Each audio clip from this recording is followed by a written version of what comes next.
बात करेंगे वो है देवनागरी लिपि।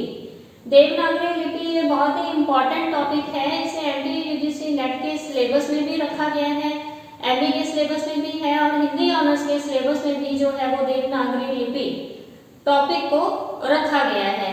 और इस वीडियो में आज हम क्या है देवनागरी लिपि की परिभाषा क्या है, इसकी व्युत्पत्ति के बारे में पढ़ेंगे और साथ ही साथ इसकी प्रमुख विशेषताएं और दोष कौन कौन से हैं उस पर बात करेंगे।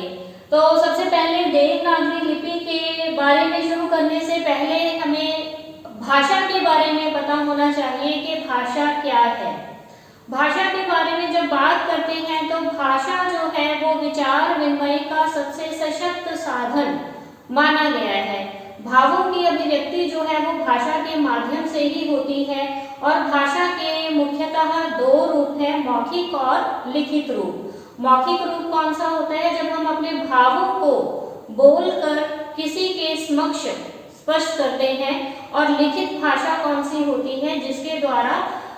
जिसके माध्यम से हम लिखकर अपने भावों की अभिव्यक्ति करते हैं। तो लिखित भाषा के लिए लिपि जो है वो बहुत ही महत्वपूर्ण है। ठीक है, लिपि के बारे में जब बात करते हैं तो लिपि जो है वो चिन्हों का समूह होता है। ठीक है, चिन्हों का समूह होता है जो मौखिक भाषा को लिखित भाषा में परिवर्तित करके उसे एक स्थायित्व प्रदान करती है। ठीक है, अब जैसे हम लोग घर की बात करते हैं तो घर क्या है, हवा में नहीं बनेगा, उसके लिए क्या है, ईंटों की आवश्यकता है या और सभी प्रकार की जो सामग्री है वही जब एकत्रित होगी मिलकर आपस में घर का निर्माण करेंगी।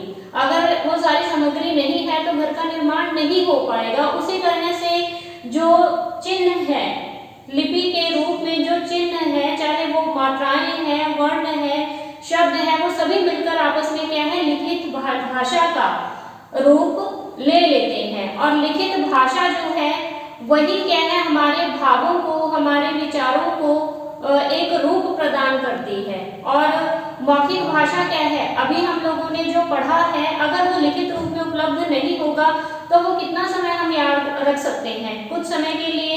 परंतु वही चीज अगर हमें लिखित रूप में मिलेगी तो आप चाहे वो आज पढ़ो, कल पढ़ो, परसों पढ़ो, तो आपके पास वो उपलब्ध रहेगी। इसीलिए देवनागरी लिपि जो है वो हिंदी की जो है वो देवनागरी लिपि है और लिपि जो है वो भाषा के लिए, लिखित भाषा के लिए बहुत ही ज्यादा उपयोगी है।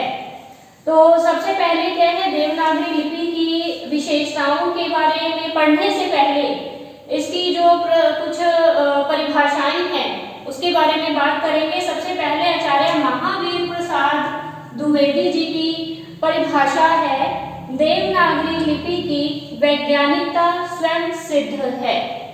और दूसरी है राहुल संक्रायण जी ने देवनागरी लिपि के बारे में क्या कहा है कि हमारी नागरी दुनिया की सबसे अधिक वैज्ञानिक लिपि है। ठीक है, वैज्ञानिक लिपि है। वैज्ञानिक शब्द जो है यहाँ पर भी है और यहाँ पर भी है। देवनागरी लिपि क्या है, एक वैज्ञानिक लिपि है। अब इस शब्द को समझने की आवश्यकता है कि वैज्ञानिकता का संबंध किससे है। तो वैज्ञानिकता की जब बात करते हैं तो इसका अर्थ जो है वो है व्यवस्थित, क्रमबद्ध और तार्किक। ठीक है, वैज्ञानिकता का अर्थ क्या है, व्यवस्थित, क्रमबद्ध और तार्किक। और ये तीनों विशेषताएं जो हैं वो हमारी देवनागरी लिपि में है। ये आगे हम जब विशेषताएं पढ़ेंगे तो ये सारी चीजें आपको क्लियर हो जाएंगी। उससे पहले क्या करेंगे, हम लोग देवनागरी शब्द जो है इसकी व्युत्पत्ति के बारे में पढ़ेंगे। इसकी व्युत्पत्ति के बारे में तो सबसे पहला क्या है, देवनागरी शब्द की व्युत्पत्ति के बारे में कि नागर ब्राह्मणों की लिपि नागरी है, इसीलिए इसका नाम जो है वो देवनागरी पड़ा। दूसरा है, नगरों में प्रचलित होने के कारण इसका नाम नागरी है। तीसरा है, कुछ लोग नाग लिपि से नागरी की व्युत्पत्ति मानते हैं। और चौथा है, देव भाषा संस्कृत के लिए भी इसी लिपि का व्यवहार होने लगा था तथा इसका नाम देवनागरी पड़ गया। ठीक है, परंतु ये सभी व्युत्पत्ति के बारे में अगर हम बात करते हैं तो ये केवल ठीक है, इसके पीछे कोई तार्किकता नहीं है, कोई भी तर्क जो है वो नहीं है, कल्पना पर ही आधारित है ये सभी जो व्युत्पत्ति के बारे में बताया गया है। और इसके विकास के बारे में जब बात करते हैं, देवनागरी लिपि का विकास जो है वो ब्राह्मी लिपि से हुआ है। ब्राह्मी लिपि की जो उत्तरी शाखा है उससे देवनागरी लिपि का विकास जो है वो हुआ है। ठीक है, तो ब्राह्मी लिपि की कुछ विशेषताएं हैं जिसके द्वारा हमें पता चलता है कि इसका विकास किस तरह से देवनागरी इससे किस तरह से देवनागरी लिपि का विकास हुआ है। तो सबसे पहली विशेषता क्या है ब्राह्मी लिपि की, कि ब्राह्मी बाएं से दाएं और लिखी जाती है। बाएं से दाएं मतलब लेफ्ट टू राइट, बाएं से दाएं और लिखी जाती है। इसका अगर उर्दू लिपि के बारे में बात करते हैं तो वो दाएं से बाएं और लिखी जाती है। और दूसरा है इसकी लिखावट उच्चारण के अनुसार होती है। तीसरा है इस लिपि में संयुक्त व्यंजनों का अभाव नहीं है। संयुक्त व्यंजन कौन से होते हैं? जो दो व्यंजनों के मेल से बनते हैं। और चौथा जो है ह्रस्व और दीर्घ स्वरों के लिए अलग अलग चिन्ह हैं। तो ये सभी जो है वो ब्राह्मी लिपि की विशेषताएं हैं। और इसी प्रकार आगे हम देवनागरी लिपि की जो प्रमुख विशेषताएं हैं वो पढ़ेंगे। तो सबसे पहली विशेषता जो है वो है एक ध्वनि के लिए एक लिपि चिन्ह। तो देवनागरी लिपि जो है उसमें ये व्यवस्था है कि एक ध्वनि के लिए एक ही लिपि चिन्ह का प्रयोग किया जाता है। अब उदाहरण के लिए जैसे हिंदी की क ध्वनि है, क वर्ण जो है ये किसी भी शब्द में कहीं पर भी प्रयोग होगा, इसका उच्चारण जो है वो क के रूप में ही होगा। जैसे शब्द है नकल, शब्द है कबूतर, ठीक है, मकान।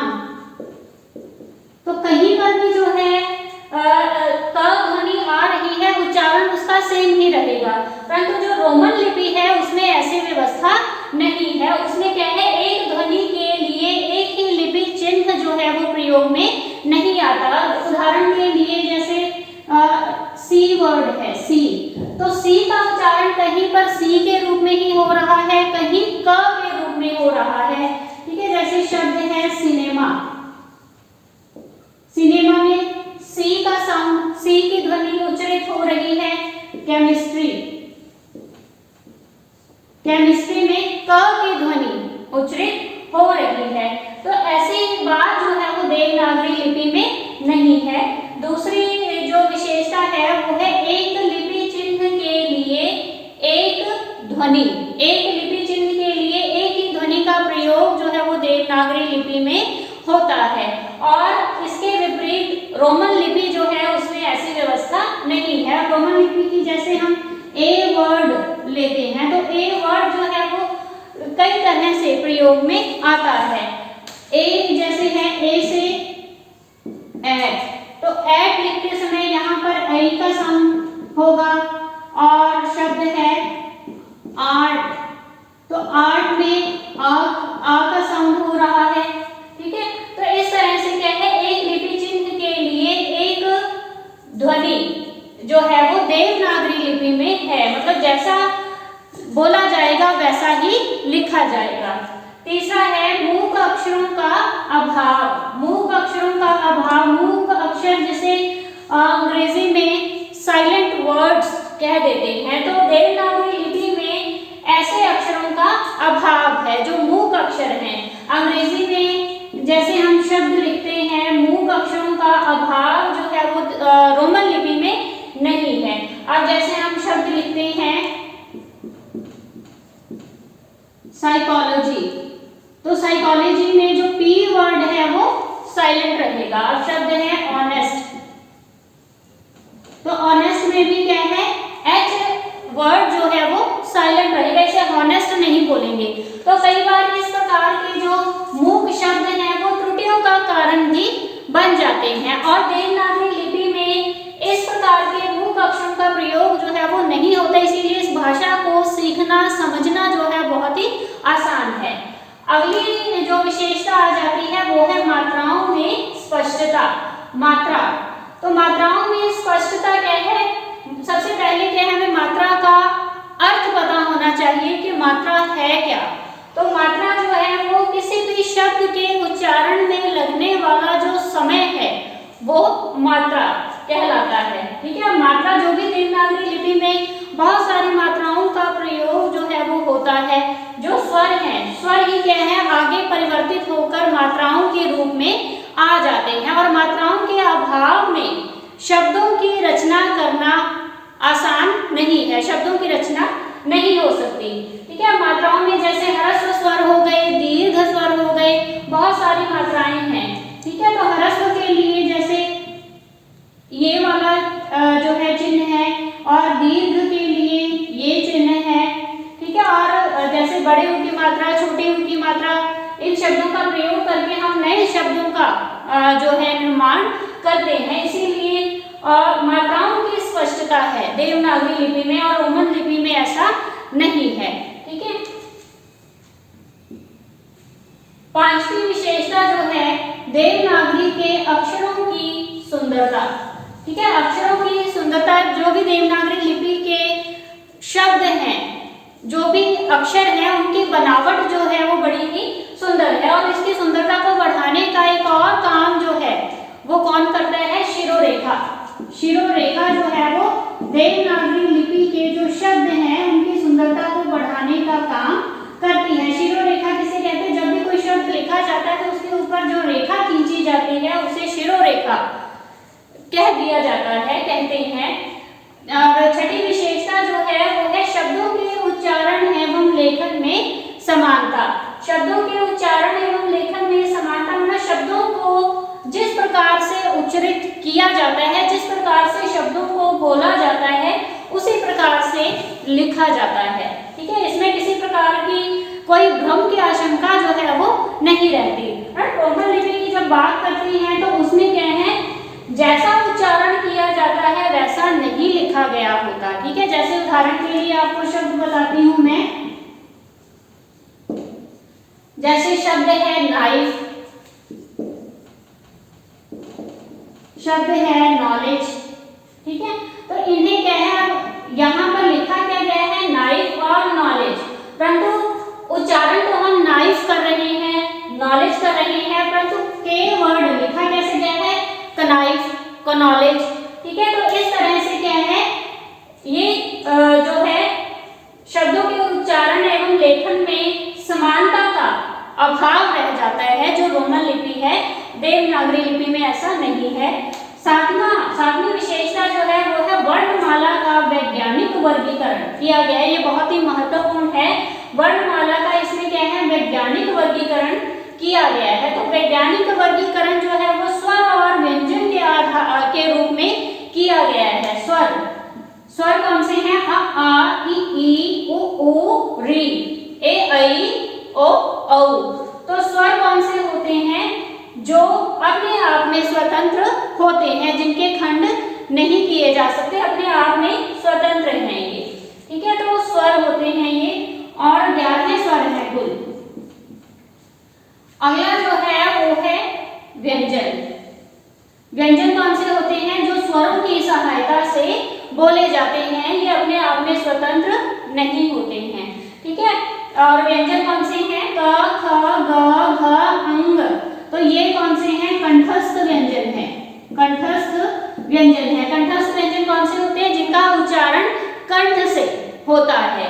और च वर्ग की ध्वनियां च, छ, ज, झ, न। तो ये जो है ये तालव्य ध्वनियां हैं, तालव्य ध्वनियां। अगली है ट, ठ, ड, ढ, ण। ये जो है ये मूर्धा है। मूर्धा ध्वनियां कौन सी होती हैं? जब बोलते समय हमारी जिह्वा जो है वो मूर्धा को स्पर्श करती है। अगली है ट, थ, द, ध, न। ये जो है ये दंत हैं। प, फ, ब, भ, म ओष्ठ ध्वनियां हैं। य, र, ल, व ये अंतस्थ व्यंजन हैं। श, श, स, ह ये उष्म व्यंजन हैं। और श, त्र, ज्ञ, श्र ये जो है ये संयुक्त व्यंजन है। ये संयुक्त व्यंजन है जो दो व्यंजनों के मेल से बने हैं। तो ये सारा वर्गीकरण जो है ये वैज्ञानिकता पर आधारित है। इसके अलावा और जो है अयोगवाह, दो अयोगवाह अंग और आह, अंग और आह जो है इसे अंग को अनुस्वार कह दिया जाता है और आह जो है ये विसर्ग के रूप में होता है। इसके अलावा और एक है आगत स्वर। आगत स्वर के लिए ये ध्वनि चिन्ह है। आगत के लिए जैसे शब्द है कॉलेज, बॉल, ठीक है। तो अ का साउंड करती है जो आगत स्वर है। तो अगर ये नहीं होगा तो कॉलेज को कॉलेज बोला जाएगा, ठीक है। तो इस तरह से ये सारा वर्गीकरण जो है वो वैज्ञानिकता पर आधारित है। इसके अलावा जैसे ये द और द ध्वनियां हैं तो ये द्विगुण है। इसमें द्विगुण कौन से हो जाते हैं, मतलब ये दो प्रकार से लिखे जाते हैं, दो ही प्रकार से बोले जाते हैं, ठीक है। ड और ध जो है ये ड और ढ के रूप में भी उच्चारित होते हैं। इसके बाद अगली विशेषता जो है वो है आक्षरिकता।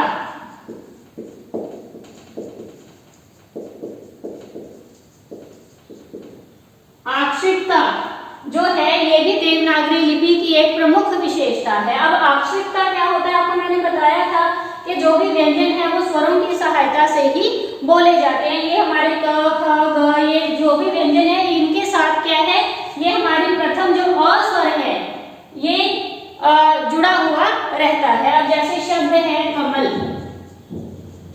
ठीक है, शब्द है कमल, अंग्रेजी में इसे इस तरह से लिखा जाएगा KAMAL, कमल। कमल हिंदी में इस तरह से लिखा जाएगा। तो यहाँ पर क्या है कमल, कमल, इसमें अ साउंड जुड़ा हुआ है, ठीक है। जैसे क प्लस अ प्लस म,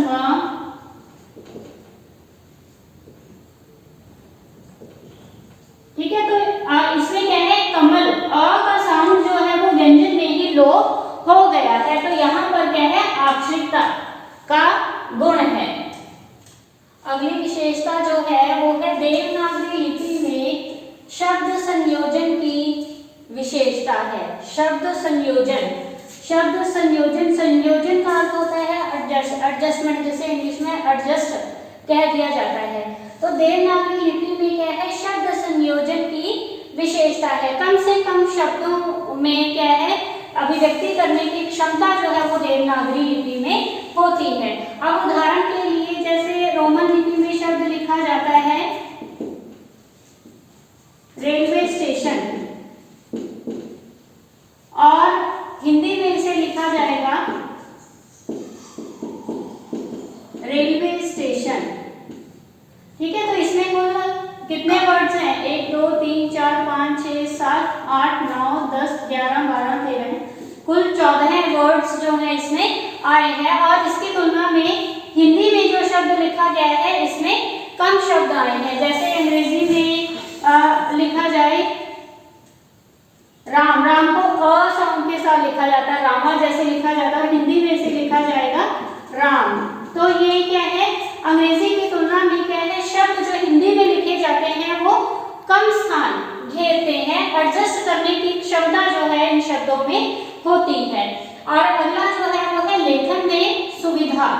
लेखन में सुविधा वही है कि इसमें ध्वन्यात्मकता का गुण है, जैसा बोला जाता है वैसा ही लिखा जाता है। इसके अलावा बहुत सारे वर्ण हैं, मात्राएं हैं जिनका प्रयोग करके जो है बहुत सुंदर तरीके से लिखा जा सकता है।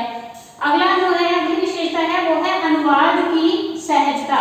अनुवाद जिसे अंग्रेजी में ट्रांसलेशन कह दिया जाता है, अनुवाद की सहजता।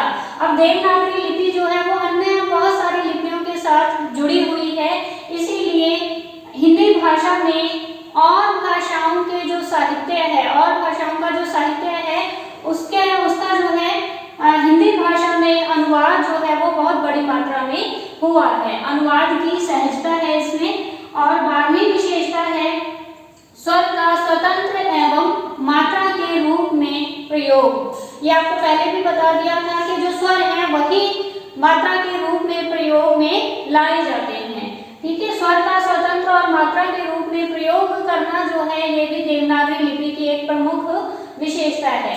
अब जैसे शब्द लिखा जाए कल, शब्द लिखा जाए कल, तो ये जो क ध्वनि है इसी में क्या है, अ स्वर जो है वो निहित है, जुड़ा हुआ है, और अंग्रेजी में इसे इस तरह से लिखा जाएगा, के साथ ए जो है ए वर्ड लिखा जाएगा।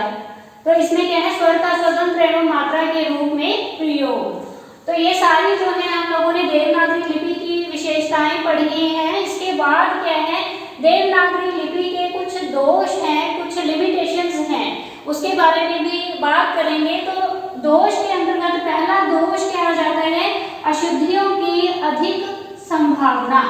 तो अशुद्धियों की अधिक संभावना रहती है, क्योंकि आपको बताया था कि जो हमारी वर्णमाला है उसका वर्गीकरण जो है वो वैज्ञानिक आधार पर किया गया है। तो वो जो व्यंजनों का वैज्ञानिक वर्गीकरण किया गया है उसमें हमारे मुख के जो उच्चारण स्थान है वो बहुत ही महत्वपूर्ण है। तो कई बार क्या है, किसी व्यक्ति के उच्चारण स्थान में किसी प्रकार का कोई विकार उत्पन्न हो जाता है, तो उसके कारण क्या है, जो भी वो उच्चारण कर रहा है उसके बोलने में, उच्चारण करने में अशुद्धियां जो है वो हो सकती हैं। इसके अलावा अगर बोला गलत जाएगा तो लिखना भी स्वाभाविक है गलत ही हो जाता है। तो इसी तरह से अशुद्धियों की अधिक संभावना जो है वो देवनागरी लिपि में रहती है। अगला क्या है, वर्णों की समानता। बहुत सारे वर्ण जो है वो एक जैसे होते हैं। जो छोटे बच्चे हैं कई बार वो उन वर्णों को या शब्द अक्षरों को समझ नहीं पाते हैं, जैसे व और ब। तो कई बार क्या है, लिखने में जल्दबाजी हम लोग कर जाते हैं, तो ब के स्थान पर कई बार व लिख दिया जाता है और कई बार व के स्थान पर ब लिख दिया जाता है। ठीक है, जैसे ध्वनि है य और ज, तो इनके उच्चारण में भी जो है कई बार बोलते समय हम गलतियां कर देते हैं। ठीक है, य और ज, और जैसे ज और झ है, ज और झ, ब और भ। जैसे शब्द श और स, इसके उच्चारण में भी हम लोग ज्यादातर गलतियां कर देते हैं। जैसे शब्द है शेर, शेर को कई बोलेंगे शेर। कई बार भाषा का उच्चारण जो है वो भाषा के रूप में लोग करते हैं। ठीक है, तो इस तरह से वर्णों की समानता के कारण भी जो है वो अशुद्धियां रह जाती हैं। अगला जो दोष माना गया है वो है मुद्रण की असुविधा। मुद्रण, ठीक है, मुद्रण की असुविधा क्यों है, क्योंकि इसमें बहुत सारी ध्वनियां हैं, बहुत सारी मात्राएं हैं। तो कई बार क्या है, टाइप करने में इसे क्या है, कठिनाई का सामना करना पड़ता है। तो ये भी क्या है, देवनागरी लिपि का दोष माना गया है। अगला जो है वो है मात्राओं के प्रयोग में भ्रम। मात्राओं के प्रयोग में भ्रम जो है वो भी ज्यादातर जो छोटे बच्चे हैं वो बहुत गलतियां कर देते हैं कि छोटी मात्रा का प्रयोग कहाँ पर करना है या बड़ी मात्रा का प्रयोग कहाँ पर करना है, इसमें ज्यादातर जो है वो गलतियां रह जाती हैं। अगला दोष जो है पांचवा वो है शिरोरेखा का उचित प्रयोग ना करना। शिरोरेखा, तो शिरोरेखा जो है वो हमारी लिखाई को सुंदरता प्रदान करने का सबसे प्रमुख काम करती है, और उसी शिरोरेखा पर कई बार क्या है, लिखते समय हम लोग ध्यान नहीं देते। अब जैसे शब्द लिख दिया जाए, अब इसके ऊपर शिरोरेखा नहीं है तो ये दिखने में क्या है, थोड़ा अधूरा लगेगा, सही नहीं लगेगा। पर जैसे ही इस पर शिरोरेखा का हम लोग प्रयोग कर देते हैं तो एक कंप्लीट वर्ड लगता है, ये सही लिखा हुआ हमें दिखाई देता है। तो कई बार इस प्रकार की गलतियां जो है वो इसके दोष का कारण बनती हैं। अगला है चिन्हों की एक रूपता नहीं। अब चिन्हों की एक रूपता नहीं है, इसमें बहुत सारे वर्ण हैं हमारे, बहुत सारे स्वर हैं जो आगे मात्राओं में परिवर्तित हो जाती हैं। तो चिन्हों में एक रूपता ना होना ये भी दोष है। इसमें ज्यादातर जो गलतियां हैं वो र की जो मात्रा है वो कई तरह की होती है, इसमें ज्यादातर गलतियां रह जाती है। र की मात्रा जो है तो इस तरह से हो जाती है, ठीक है, और एक ऊपर की तरफ होती है और एक इस तरह से जो है वो र की मात्रा का प्रयोग होता है, और कई बार इसी का उच्चारण जो है वो सही तरीके से नहीं होता। अब जैसे है क्रम, क्रम को क्या है, कोई क्रम बोलेगा तो ये गलत है, क्रम। और जैसे ये ट्रक, ट्रेन, ठीक है, तो ये दोनों मात्राएं जो हैं इसे पदेन कहा जाता है। ठीक है, आगे जो ऊपर वर्ण के ऊपर को जो मात्रा लगती है उसे रेफ की मात्रा कहते हैं, रेफ।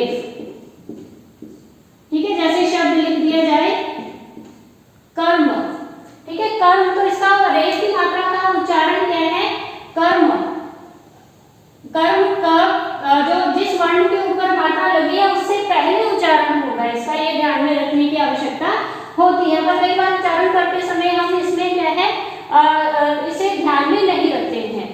अगला है मन चाहे रूप का प्रयोग करना। मन चाहे रूप का प्रयोग वही है कि हमें मात्राएं दिखने में एक जैसी लगती हैं। जैसे शब्द है किरण, किरण में क्या है छोटी ई की मात्रा का प्रयोग होगा, पर बच्चे ज्यादातर क्या है बड़ी ई की मात्रा का प्रयोग कर देते हैं। जैसे शब्द है कूल, कूल में क्या है बड़े ऊ की मात्रा का प्रयोग होता है, तो बच्चे कई बार छोटे ऊ की मात्रा का प्रयोग कर देते हैं।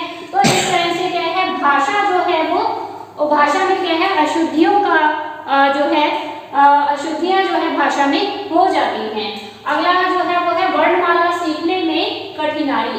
तो वर्णमाला सीखने में कठिनाई क्योंकि वैज्ञानिकता पर आधारित है, तो उच्चारण करने में भी कई बार कठिनाई का सामना करना पड़ता है और कई बार लिखने में भी क्या है त्रुटियां जो है वो हो जाती हैं। ठीक है, वर्णमाला सीखने में कठिनाई होती है। तो ये सभी प्रकार के जो दोष हैं वो हमारी देवनागरी लिपि में है। इसके बाद अगला टॉपिक जो है वो भी देवनागरी लिपि से ही संबंधित होगा। उसमें जो हम देवनागरी लिपि का मानकीकरण इस पर बात करेंगे। और आज के लिए बस इतना ही पढ़ेंगे। और अगर आपको ये वीडियो अच्छी लगी है तो वीडियो को लाइक जरूर कीजिए और साथ के साथ कमेंट कर बताइए कि आपको वीडियो कैसी लगी।